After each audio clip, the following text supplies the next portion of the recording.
I've explored some of the wildest places on Earth, but my favourite is still Britain. In this series, I'm going to travel from dawn till dusk, carving 6 individual trails through spectacular, diverse landscapes in order to explore each unique habitat and the incredible wildlife that exists there. I'll journey along rivers, navigate my way through forests and across mountains in search of some of our greatest national treasures.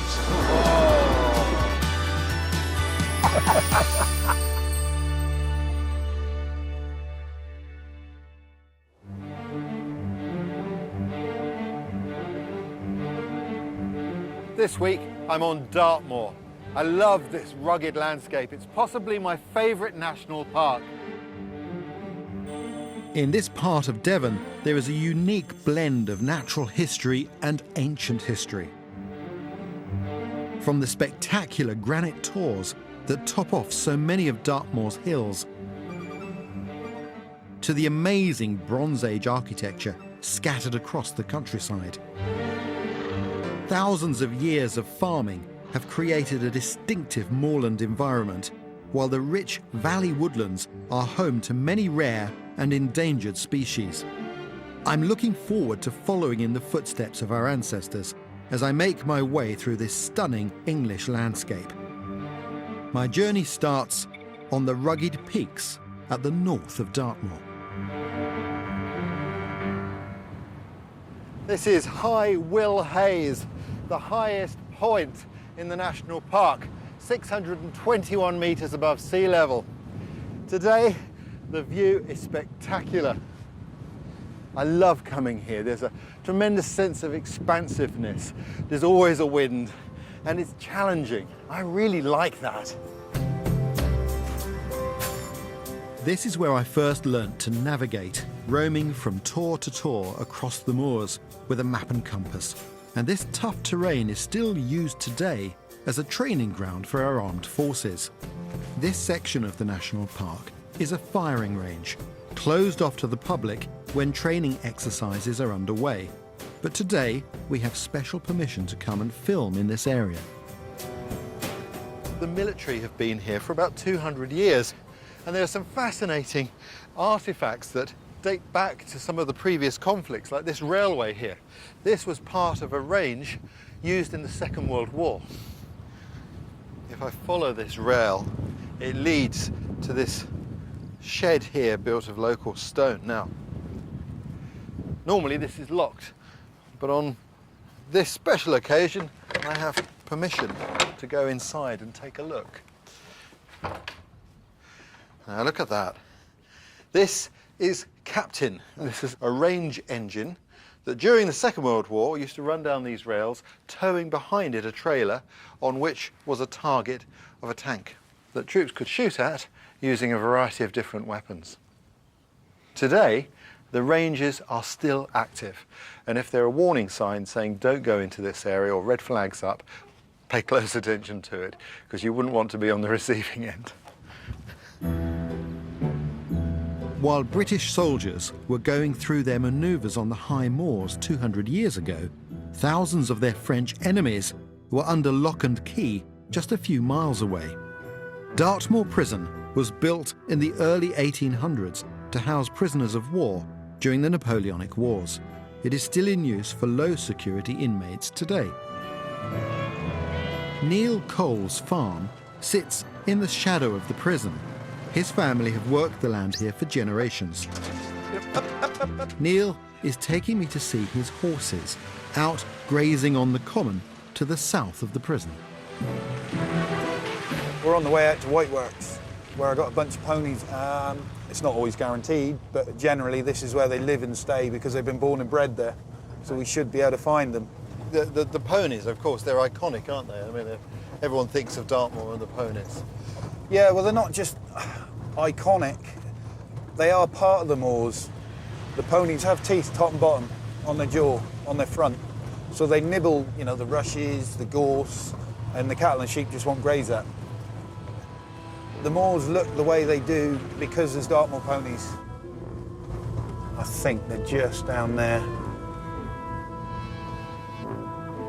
What are we going to do? We're going to walk over or? Walk over, I would Yeah, say. sounds good.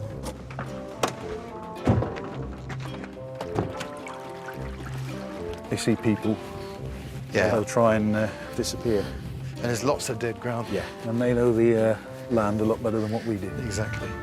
There is much debate about what a Dartmoor pony really is. A classic pedigree animal must be of a particular colour, size and shape. But most of the horses that live out on the moors are not pedigree ponies. Don't get too close. For many of the farmers who keep horses on the common, the important thing is to have an animal that can survive year-round in this harsh environment. I mean, these ponies have been here all winter with no hay, no supplement They feed. look well. And they're still looking pretty well. Yeah. As you can see, there's not much shelter, so that's why they've got to have a really thick, rugged coat to keep the rain and the cold weather out. By golly, they're hardy animals. Yeah. Hopefully, if we just Yeah. walk up round here, Yeah, we should be able to Nice try and- and see I- a pretty little foal. Oh, yeah, look at that. That's lovely. That's really lovely, isn't it? If we just walk down around, Just nice and gentle. How Who is old he? is this foal? I would have said he's 12 hours old max. You can see his coat's still a little bit wrinkly, where Yeah. he's just dried out and it's just still where the afterbirth was on him. Not yet a day old. No. He's still unsteady on his feet, look. Yeah. Back in the 1930s, there were up to 25,000 ponies on Dartmoor. Now there are only about 1,000 left. The price of livestock has dropped so much that these horses have little more than sentimental value. I mean, people say, why do you keep them? But it still gives us that little buzz Yeah, it's seeing the beautiful. foals. It's really lovely. You know, it's something that I just hope to God that my children and grandchildren will continue. It's certainly something that should be preserved. Definitely.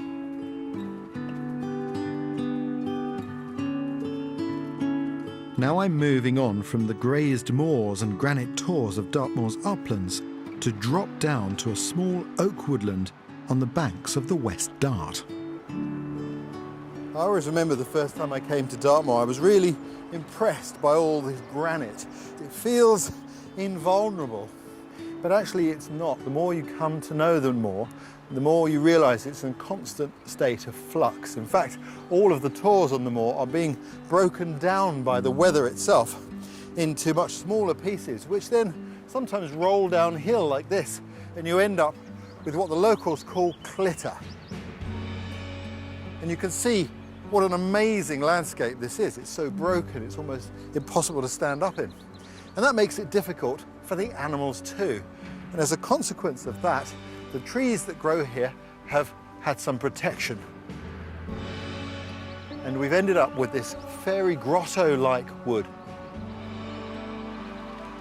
This is Wistman's Wood, one of the highest oaklands in Britain and an important shelter for lichen and moss. I really like places like this.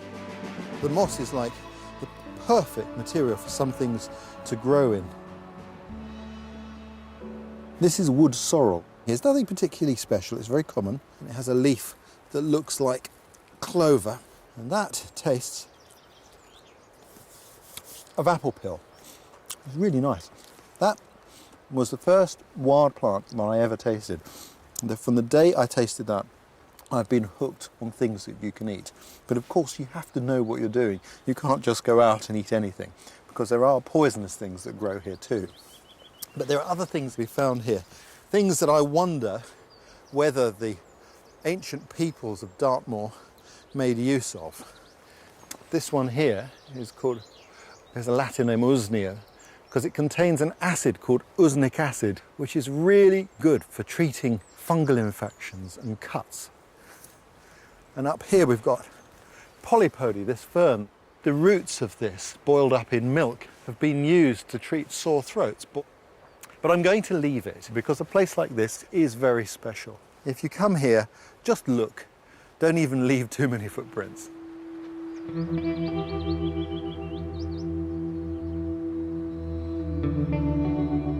Mossy woodlands are also rich habitats for animal life. So as night falls, I'm heading downstream to another riverside forest in search of a creature which has survived in this area since the Ice Age, the blue ground beetle. Okay, John, I've got my map here. John Walters is going to help me track down this rare insect. This beetle loves really moist, humid, damp woodlands, which is sitting in the river valley here. They are nice and damp, and it's a lovely damp evening as well. Well, let's go and have a look. Almost the entire British population of the blue ground beetle are found in oak forests on Dartmoor. They hide away during the daytime, often at the base of the tree amongst bits of moss and in the soil. Yep. And then they emerge at dusk and start to climb up the trees. Is that because they're pursuing their prey? That's right. They particularly like tree slugs, which feed on the sort of lichens and mosses which grow on the trees. Yeah. So we're looking for a beetle that can actually track. Big slug here, John. Oh yeah, that's a big whopping one, isn't it? This is an Aryan slug.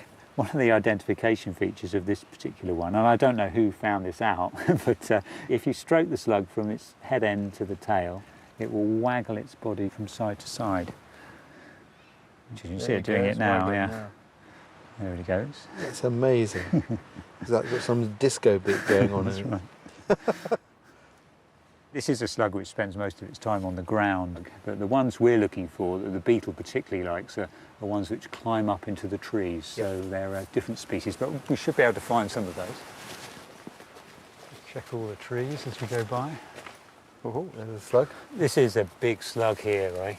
This is the ash black slug, which is full grown. It's the world's biggest slug. It can grow up to about a foot long, about 30 centimetres long, I've fully never seen it. stretched Have you out. seen that? See, one's about 20 centimetres long. Wow. But the beetle doesn't seem sort of put off. It just grabs hold of the slug, tries to get away, but once the beetle's got it, it's doomed. It looks like this slug has got lucky tonight. No beetles have picked up its scent. But we are obviously on the right track. Right, Yeah. I've got one here. This is the blue ground beetle. It's an absolutely stunning creature. Wow, look at that. That's huge. Look at that. That's amazing. As you see, it's trying to bite me there. So they have a very narrow front end, but very long jaws. Aren't they just? And really are quite impressive. There we go. Look at that. I mean, this has always been a rare beetle. It was first found in Britain in 1811, and then it wasn't seen for many years, and people thought it was extinct. And there was, in fact, a reward of £5, which was a small fortune in those days, put up for anyone who could rediscover this beetle in Britain.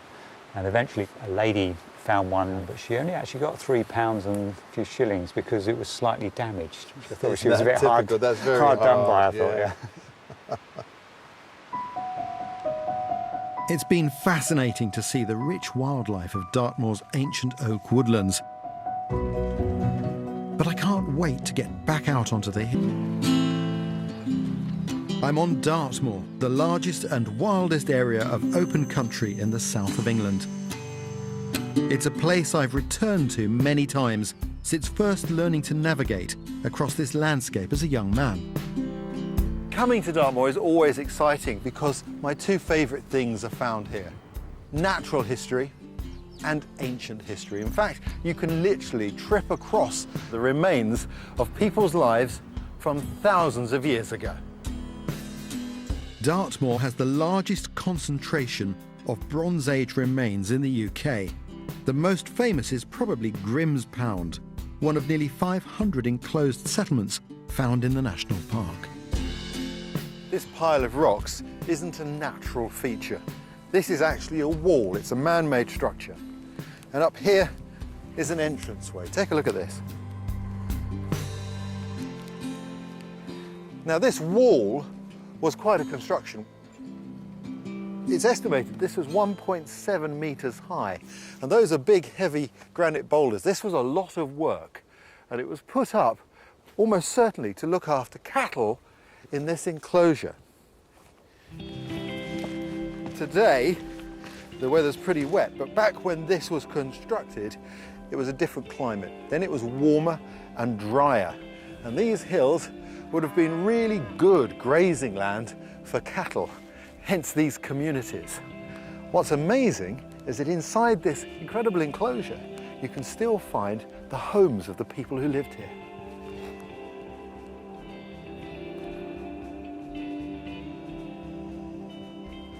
This is a hut circle. And you can see, this was once a home. There are 24 hut circles in this 3,500-year-old site, and about half of these buildings had hearths, which suggests that people lived in them. Over the top, there would have been a conical thatched roof. I can almost smell it, I can smell the smoke. Eventually, the climate changed. Things became colder and wetter. And where there'd once been good grazing, now peat grew. The people were forced to move away. Well, at least that's what we think happened. What we do know is that they left this incredible, mysterious site for future generations to ponder over and to enjoy. That's the magic of Dartmoor. There's so much history here. You can let your imagination run riot. For the next stage of my journey, I'm heading east from Grimspound to a small forest on the edge of the national park. Yarner Wood was England's first national nature reserve, and it's home to one of the longest-running nest box schemes in the country. Boxes were first put up in 1955. Malcolm Burgess monitors bird numbers at the site. He puts rings onto the chicks that hatch in the boxes in the woods, like these young tawny owls. This enables him to identify individual birds without interfering with them after this one initial contact. Good morning, Malcolm. How are you? Morning, Ray. Nice to see you. Okay, yeah. Malcolm is currently investigating wood warbler activity in the reserve. Just heard one up there. Getting closer. We're close, aren't we? Yeah. It's like treasure hunting. It's a lovely call, isn't it? It is. Yeah. It's a real sign of spring for me. This once common forest bird is just starting to arrive from Africa, and, like many long-distance migrants, it is in severe decline. There we go. Here Just we seeing go. it move there, yeah. Yep. Just see how good the camouflage is. Because the green on the back of the wood warbler is exactly the colour of the moss you get on trees. Yeah. The UK population of this beautiful songbird has dropped by more than 2/3 since the 1990s. I love the way they sing and they throw their heads back and really send that sound out. It's fantastic to watch. Their chests full of the joys of spring. More research is needed to find out why the wood warbler is under threat, so Malcolm tracks the progress of every new arrival to Yarner Wood. This is an unringed wood warbler which we'd like to catch so we can follow it during the breeding season. So you've come out specifically to catch this wood warbler? Exactly, yeah, yeah. Unlike the owl chicks, this wood warbler first appeared in the forest as an adult, so Malcolm has to catch it in order to ring it. He'll put up a net and then lure his target with a recording of another wood warbler singing. Very sneaky. So here we go. So the sound's running. That's right. I like these moments, these quiet moments, Yeah. when you're waiting for something to happen. They're the best times. He's getting closer. That's where we want it. Want it to fly left now. And we have to hope that he comes low enough. Yeah. Fingers crossed. Bingo. Oh, there he is. The bird isn't harmed by the netting, It isn't. and you have to be specially trained to do all of this. Exactly, yeah. There we go. But the work that you're doing is vitally important. It is. We've been doing this for several years, so we can look at the return rate, the survival, how many come back from one year to the next, bearing in mind that this bird is going to fly to Western Africa after it's bred, It's and then amazing. hopefully come back to Dartmoor It's a real traveller, next that year. one. Yeah. Now, can I see your passport, please? Beautiful. With loving care, Malcolm rings, measures, and weighs his catch. 8.2 grams this one weighs. It's astonishing, isn't it? Yeah, it really is. You know, jumbo jet may be impressive, but you try making a machine at 8.2 grams that could fly to Africa. You going to release it? Yep. Go back and find his feet. Oh, hey. Yes. You know, when you see a creature so close up, you can't but wonder at the miracle of nature.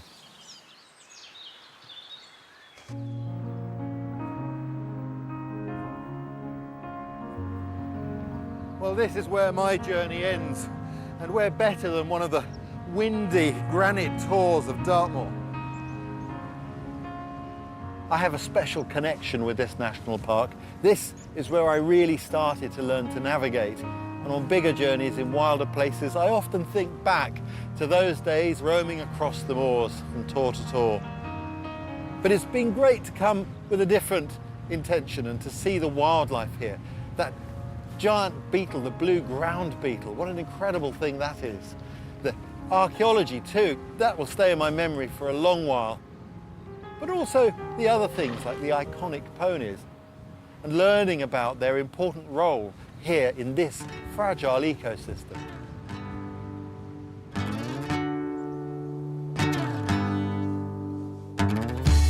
Next time, I will be canoeing on the mighty River Thames through the Oxfordshire countryside. Feel nature's energy here. It's like plugging into a great big battery. And I have privileged access to a secret forest to camp overnight.